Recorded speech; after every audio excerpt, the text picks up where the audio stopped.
کہ جب آپ خانہ کعبہ شریف جو ہمارے لیے ایک حرمت والی جگہ ہے اس کو آپ مصلی کے اوپر لے کے آتے ہیں تو یہ بھی چانس ہے کہ اس تصویر کے اوپر آپ کا پاؤں پڑے گا، تو اس کی قدر میں کمی ہونے کے چانسز ہیں.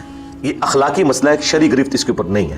شرعی گرفت کعبے کی طرف تھوکنے کے اوپر، کعبے کی طرف پیشاب کرنے کے اوپر ہے، لیکن ہم نے تو کعبے کی طرف کبھی ٹانگیں بھی نہیں کی.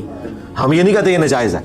مسئلہ یہ ہے کہ نارمز کیا ہیں، اخلاقیات کیا ہیں، جس کو وہ امین حسن اصلاحی صاحب غامدی صاحب کے استاد کہا کرتے تھے مزاج رسول، اللہ کا مزاج کیا ہے. تو میں تو قطعاً اس حق میں نہیں ہوں. گنبد خضرا کو میں نبی الاسلام کی مبارک قبر کے اوپر ایک بدعت سمجھتا ہوں کیونکہ 650 سال بعد رکھی گئی.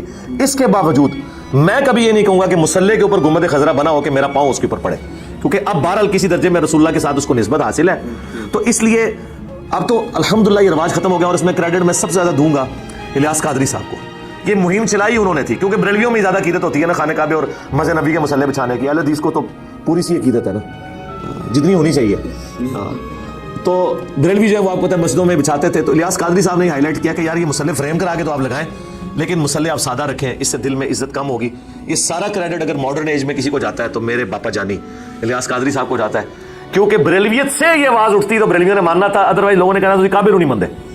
تو یہ ان کو کریڈٹ جاتا ہے کہ انہوں نے اس چیز کی ترغیب دلائی. ہم جب دعوت اسلامی میں بھی تھے، یقین کریں ہم نے اپنے مصلی وہ ختم کر دیے تھے جن کے اوپر کعبے کی تصویریں تھیں یا مسجد نبوی کی. میں اس زمانے سے ہی، چونکہ ہمیں بتایا گیا تھا بھائی اس میں توہین ہو جانی ہے، ہم پیچھے ہٹے تھے، اور بعد میں ہم اس کو انڈورس کرتے ہیں کہ ان کا بہت اچھا سٹیپ ہے.